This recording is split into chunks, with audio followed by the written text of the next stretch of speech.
So welcome everybody to the November edition of the Cozy Mystery Book Club. I'm here today with our lovely author of the month, Anne R. Tan. So welcome, Anne. Thank you so much for joining us today. Oh, hello, everybody. Thanks for having me here. Here in the United States, today's actually Veterans Day. So to all our veterans out there, thank you for your service. Okay, well, thank you. And I completely forgot to introduce myself. People probably know me from last month's interview. I'm Zara Keane. I'm also a member of the book club and also write Cozy Mysteries. But today we're here to talk about Anne's mysteries. And I'm going to do a quick overview of Anne's bio.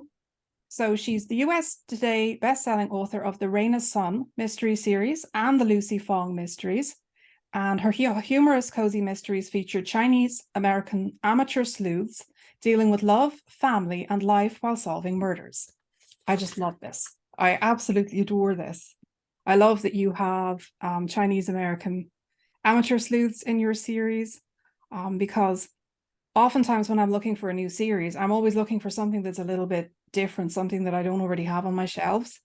And I hadn't seen that done before. I have read a couple of historical mysteries set with some Chinese American characters, but yours were the first that I had read, like a contemporary setting. Right. One of the biggest thing was that when my daughter was born, so I've always been a cozy mystery reader. But when my daughter was born, I decided, you know what, I'm gonna write some books that later on she could just pick up and read and she will recognize. Yeah. Because one of the biggest issue I had is a lot of the Asian American literature, it's always about the immigrant story, or it's about their struggles, in mainland China or something of that nature. Whereas, like with my daughter, she's gonna be like fourth generation Chinese American. She don't even speak Chinese. You Yeah. know, she has a few words that she understands, and she enjoys Chinese food, but she's definitely not going to be able to connect to those immigrant stories, even though she's heard about them. Mm-hmm. And so she's the inspiration behind my writing and all the books I write, which is I'm trying to give her some characters that she will recognize. Yeah, I love that. And it's not quite the same dynamic, but I'm an expat. I'm Irish. I live in Switzerland. And I know that there's the dynamic that I have with my kids in giving them Irishness is different to what they would have if they were growing up in Ireland. And the way that I see things, both in Ireland and in Switzerland, is different because of my situation, because I'm Irish now, officially Swiss. So I Mm-hmm. really like getting an insight into cultural differences and sort of the nuances of that. Like you said, your daughter's experience is going to be different to somebody who is first generation or even second generation. So, Mm-hmm. yeah. Mm-hmm. So you have not one, but two books in the book club this month, which I think is awesome. The first is Fair Cronies and Felonies. I hope I've gotten the title right, which is part of your Rain of Sun series.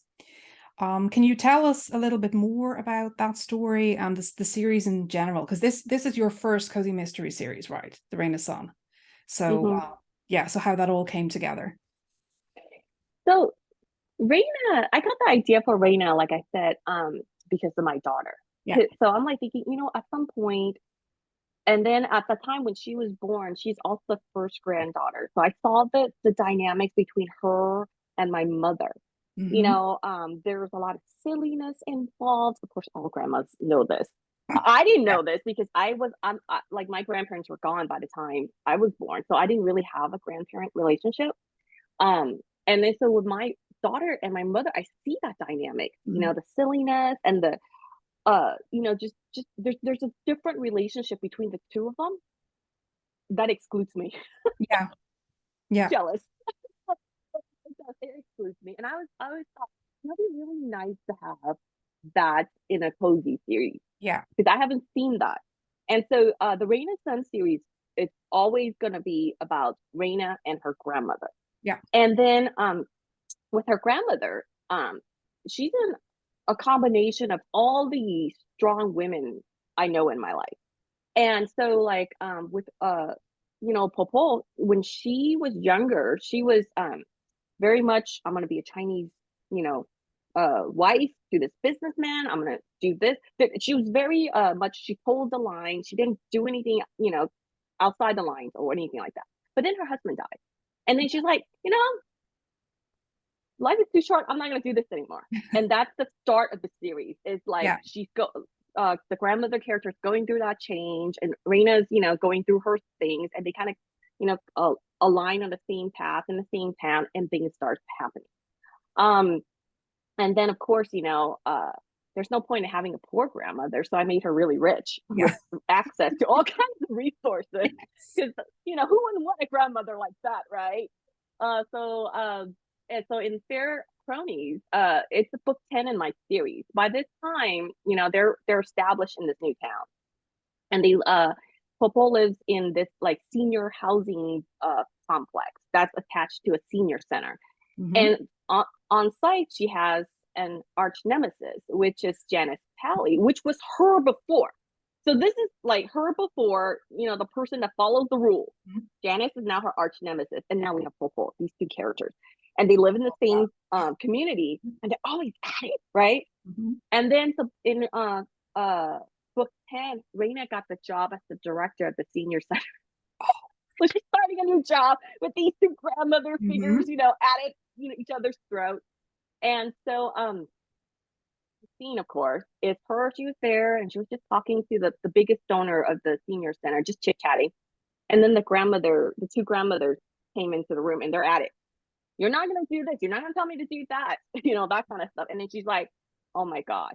And then the donor's like, I'm out of here, right? Yeah. He's gone. And Yeah. she's like, well, should I stay and watch or should I go? Right. And the two grandmothers are like little kids. They're trying to run up to her to try to go, what's that? And then all of a sudden the fire alarm goes off. Mhm. And then they're like, oh no, there's a fire. So, they evacuate the senior center and the housing complex.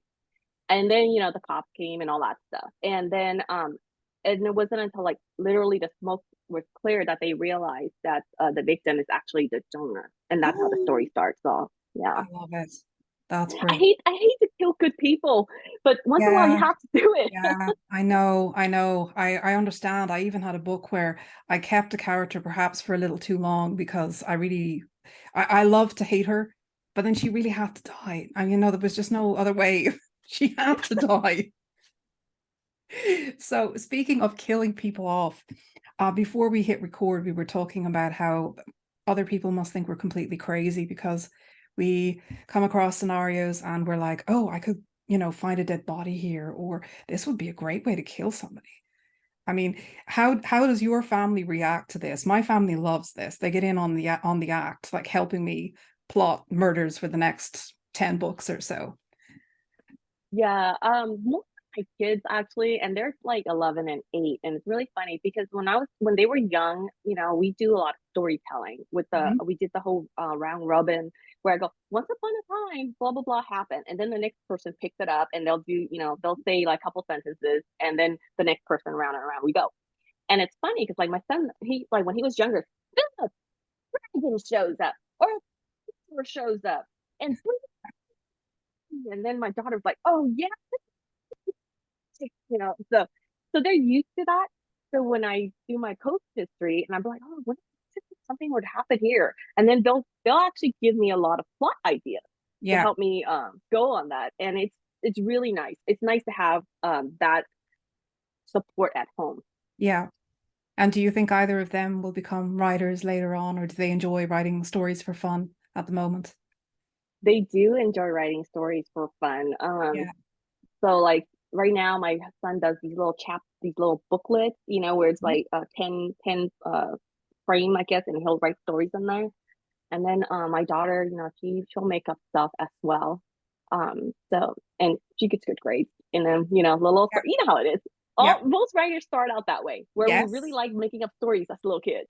Mhm. Yes, exactly. One way or another. I used to play with my dolls and make up stories that way before I ever started writing them down. So yeah. Okay, so your other book that you are featuring this month in the book club is from a different series. It's not Raina's Son, it's Lucy Fong. And it's the first book of the series, and it's called Just Shoot Me Dead.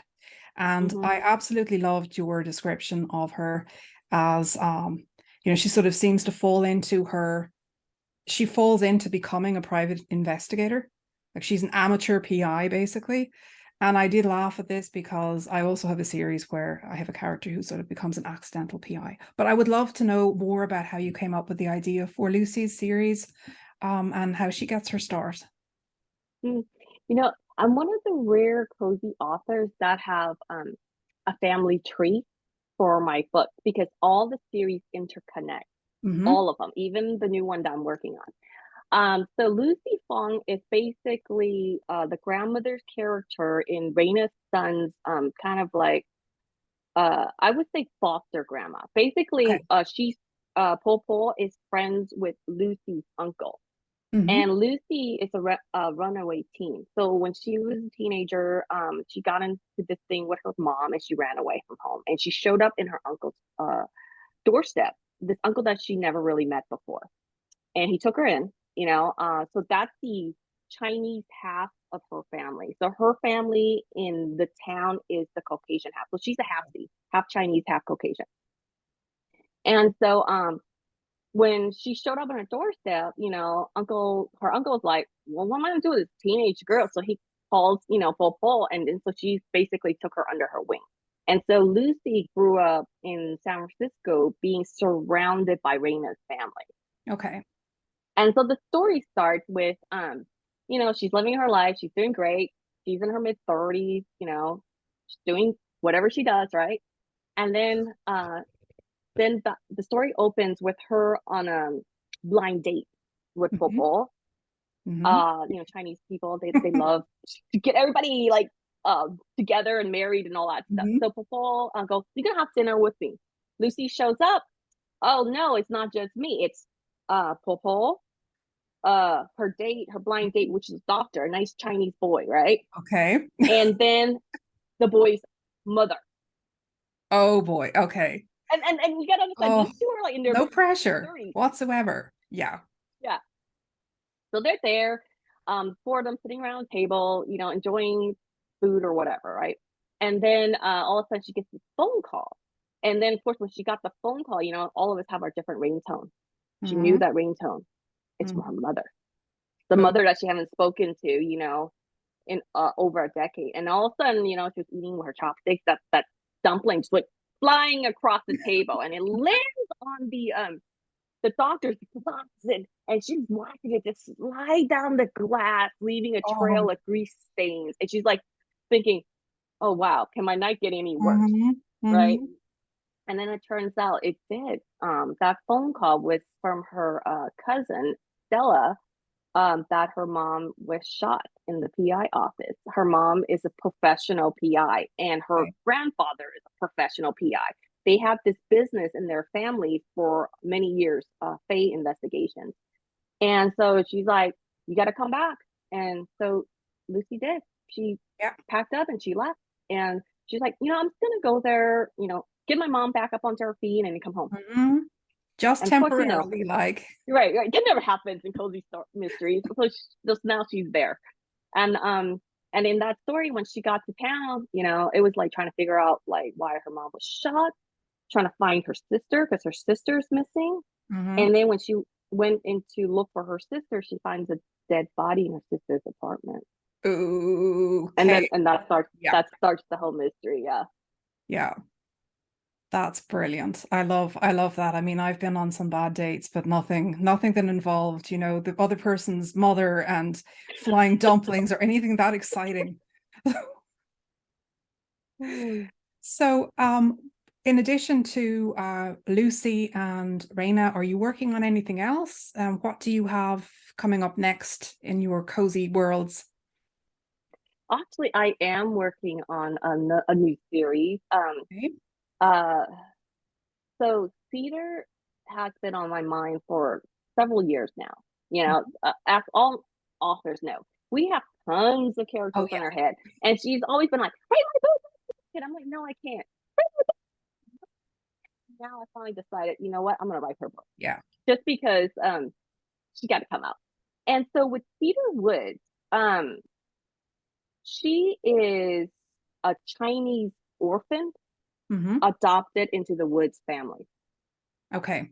And so I always knew that was the main thing about her, but I didn't really know much beyond that. And then, the whole thing about like arts, you're imitating your life. Yeah. So what happened was that this year, my daughter's close friend is an adoptee, Okay. Chinese baby into an American family. And so because of that, I was just like, you know what, it's time to write Cedar's book. Yeah. And so I'm working on that. And then I decided, you know what? This is going to be the book where I just throw everything in. I'm just going to Yeah. have a lot of fun with this one. And it's going to be over the top just because, why not? Right. Exactly. And Exactly. We're so, just so the coming story out of a opens. pandemic. We need fun stuff. That's exactly it. I just want to have fun with this one. Mhm. And so with this series, it starts with like Cedar, she's in the Bay Area. All my characters start in the Bay Area. I don't know why. That's probably because I grew up there. Yeah, But probably. anyway, so she's in the Bay Area, right? She's newly divorced. She's there waiting for, the financial settlement from the divorce. Maybe she'll get alimony or whatever, that kind of thing. And then with that story, she gets the phone call. We always get the phone call, right? From her Yes. brother who said, Aunt Coco broke her hip. You're gonna have to come home and take care of her. I'm out of town because he's in a conference somewhere. And then Cedar's like, oh, okay, well, I better get going. So she packs up, Hmm. goes back home. And then she finds out, wow, Aunt Coco got a new dog, a new pet, Okay. who she thinks is her husband's reincarnated spirit. Okay. Right.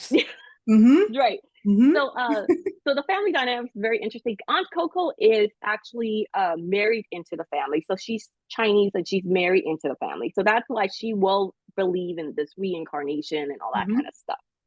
But like with Cedar Woods, because Cedar, she's very much American. She's raised in an American family. She doesn't have the cultural background. So that's where the story's gonna intersect Yeah. with her going home with the dog, which everybody's like wondering, is it really his reincarnated spirit? Maybe Hmm. maybe Aunt Coco's going senile. I actually haven't figured that part out yet. So Okay. um, it could eventually maybe become paranormal with a little bit of a ghostly spirit thing, or maybe not, and she's just senile. But I don't think that she's going to be senile because I really like Aunt Coco. Yeah. Yeah. Yeah. That sounds like a fun idea. And how far into it are you? Are you getting ready to publish the first book, or is it something that you are still working on and you're not quite sure yet when that's going to be ready? It's probably going to be next year. For me right now, I'm about like 25% the way through the first book, Mhm. but I think with this one, I'm not going to publish it until I have a couple more other books either written or planned. Okay. Um, and I, well, not planned because I already know what book 2 and 3 is going to be as I'm writing this book 1. Yeah. And like I said, all my series interconnect. So the grandmother character from Raina's son is going to show up in book 2 of this series, and it's going to be interesting. I think it'll be a surprise to the readers to see where the connection is because it's not a family connection. Oh, okay. That's intriguing. Hmm. So, what does a typical writing day look like for you? And I always sort of half laugh when I ask people this question because some people have a very rigid schedule, and Hmm. for others, it's not quite. Their writing process doesn't quite obey them the way that they might want it to. So, what does it look like for you? Yeah, so I'm what you consider more like a binge writer. So Hmm. I could go for like months where I just don't write. I'm just living life, taking notes, and just thinking. Hmm. And then all of a sudden I'll have like, okay, I'm ready to go because I would have figure out the characters because the characters always come to me first. Once I Yeah. figure out the characters and the personalities, and then I put them in a situation where there's going to be a lot of stress, and then that's when all things kind of intersect and kind of comes out. And so, like for me to write a first draft, it could be like 3 months. I could get it done, and then usually by and it takes me about a month to edit, and then it's ready to go. But Yeah. the lead up time that goes up to it, it could be several months before I get there. Yeah. same. I'm very, very similar. Yeah, and then in terms of the actual writing itself, I consider myself like a half plotter and a hot half pantser.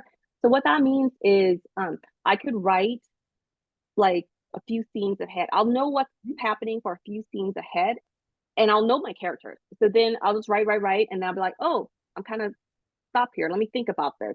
So I'll think about this, and I'll do a lot of like lots of Mhm. showers, use up all the hot water in the house.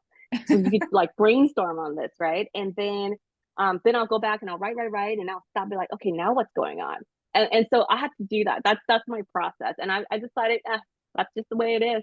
I wish Yeah. I could be one of those type where you could plot everything out, you know the story ahead of time, and you just kind of just go at a steady pace until all the way Mhm. to the end. It's not like that for me. It's like this Yeah. mad dash, and then I hit a wall. Let me stop and think about this. Another dash, and then I hit another wall. Yeah. It's I'm very, very similar to that. And it's interesting because in pretty much the rest of my life, I'm a very organized person. I'm a Hmm. planner. And it took me quite a while to realize that that was not working for me in my writing, that I have to respect the fact that I have to visualize a scene before I can put it down on the page. And I think from what you were saying, for you, Hmm. it's not dissimilar to that. Yeah, and Yeah. exactly. So, with the day job, I'm a civil engineer. So I also love the plan. Like for me, like we have the plan, we execute the plan. You want to do something with me? Put it on my calendar. Even my kids know. Like, if they want to ask me for anything, they just write it on my planner. Hmm. So then I'll look at it, I'll be like, oh, okay, I'm supposed to buy this for them, for the school project. Oh, okay, we have this going on. So in my real life, I'm very organized. Hmm. But like you said, in my writing life, I'm very chaotic. And Hmm. I think that's why they kind of just feed into each other, you Yeah. know? Yeah. I think, yeah. But I also find it interesting that when you have visualized something in your head, and it's lovely to see that then come together on the page. Mm-hmm. And sometimes it goes off in a slightly different direction than you'd thought, but it somehow it seems to fit. Yeah. Mm-hmm. The other thing is I used to call my writing just writing. Okay, I got to get words down. I got to get words down. But this year I started talking about it. It's like, okay, I got to go make magic. Mommy got to go make magic. And I started referring to my writing as making magic. I Yeah. don't I don't know I why. love I just that. can't a term I started using.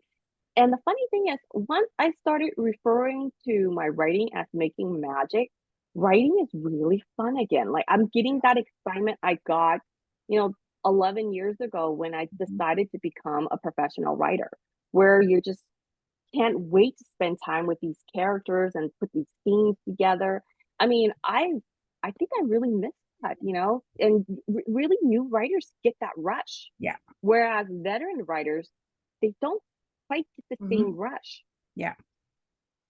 I sometimes have to sort of come up with rituals so that I get myself into the frame of mind, to get a bit of that rush again. It Hmm. does happen though sometimes with like a new series or new characters that are Hmm. coming together, that I feel that again, but certainly not. I think when you're starting out anything new, there's like this, it's an adventure, you know. Yes. You also don't have the pressures of, gosh, I have to get this book to an editor by a certain date, or my readers are expecting this book like this year and not next year. So yeah, there's a lot of things built into that as we go along. Hmm. So where can readers find you? Where's your favorite place to connect with people? Is it your newsletter, a Facebook group, or TikTok? Something like Actually, yeah, I don't really spend much time in social media. Like that? I'm on Facebook, but I usually interact more as a writer with other writers. Okay. So the best way to find me is actually on my website and my newsletters. Usually my newsletter. That's how I connect with all my readers, and that's at nrpan.com/newsletter. Um, Go to my website, and you can actually, the little thing will pop up and go sign up for my newsletter. Perfect. I'll add that to our show notes then. Okay, well, thank you so much for being with us here today and for taking the time and for your great book offerings for this month. If anybody hasn't downloaded Anne's books yet, we're going to be you are going to be getting a link to this interview in a newsletter, and it has reminders and links for you to download your 2 books for the month. Okay. Uh, Well, thank you, Anne. well, thank you Bye. for the interview. I had fun. Bye.